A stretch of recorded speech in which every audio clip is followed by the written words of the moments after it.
പതിറ്റാണ്ടുകൾക്ക് മുൻപാണ്.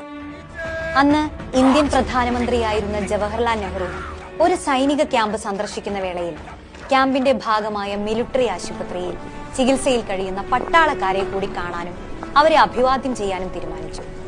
പ്രധാനമന്ത്രിയോട് ആരും സംസാരിക്കരുതെന്ന നിർദ്ദേശം സൈനികർക്കുണ്ടായിരുന്നു. ചികിത്സയിലുള്ള ഓരോ സൈനികരെയും സന്ദർശിച്ച് മുന്നോട്ടു പോയിക്കൊണ്ടിരിക്കുകയായിരുന്നു നെഹ്റു. അതിനിടയിൽ ആശുപത്രിയിലെ ഒരു കട്ടിലിൽ നിന്ന് ഒരു യുവ സൈനികൻ പതിയെ തന്റെ ശബ്ദമുയർത്തി. ബഹുമാനപ്പെട്ട പ്രധാനമന്ത്രി, എനിക്ക് അങ്ങയോട് ഒരു കാര്യം സംസാരിക്കണം. ഒപ്പം നിന്നവർ തടുക്കാൻ ശ്രമിച്ചെങ്കിലും നെഹ്റുവിന്റെ അനുമതിയോടെ ആ യുവാവ് തന്റെ വിഷമം പങ്കുവച്ചു. അസുഖബാധിതനായ എന്റെ കാലുകൾ മുറിച്ചു മാറ്റാൻ സൈനിക മേധാവികൾ ഏകപക്ഷീയമായി തീരുമാനിച്ചിരിക്കുകയാണ്.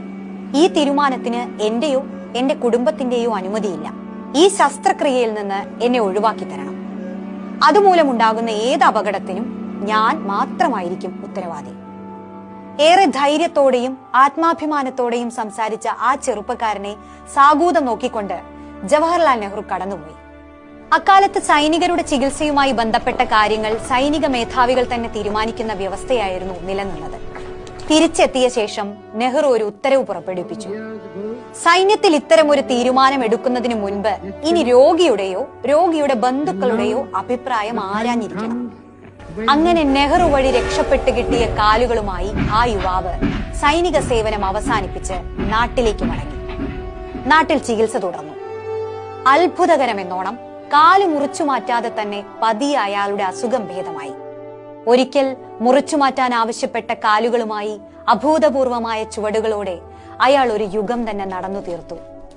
മലയാള നാടക സിനിമാ രംഗത്ത് ആർക്കും മായ്ക്കാനാവാത്ത കാൽപ്പാടുകളാണ് അയാൾ പിന്നീട് സമ്മാനിച്ചത്. പാലപ്പുറത്ത് വീട്ടിൽ സുരേന്ദ്രനാഥ തിലകൻ എന്ന ആ യുവാവ് പിൽക്കാലത്ത് ഇന്ത്യൻ സിനിമയിലെ തന്നെ തലയെടുപ്പുള്ള നടന്മാരിൽ ഒരാളായി മാറി. മലയാളത്തിന്റെ അഭിനയ സംസ്കൃതിക്ക് കാലാതീതമായ കാൽപ്പാടുകൾ സമ്മാനിച്ച നടന കലയുടെ പെരുന്തച്ഛൻ സാക്ഷാൽ തിലകൻ.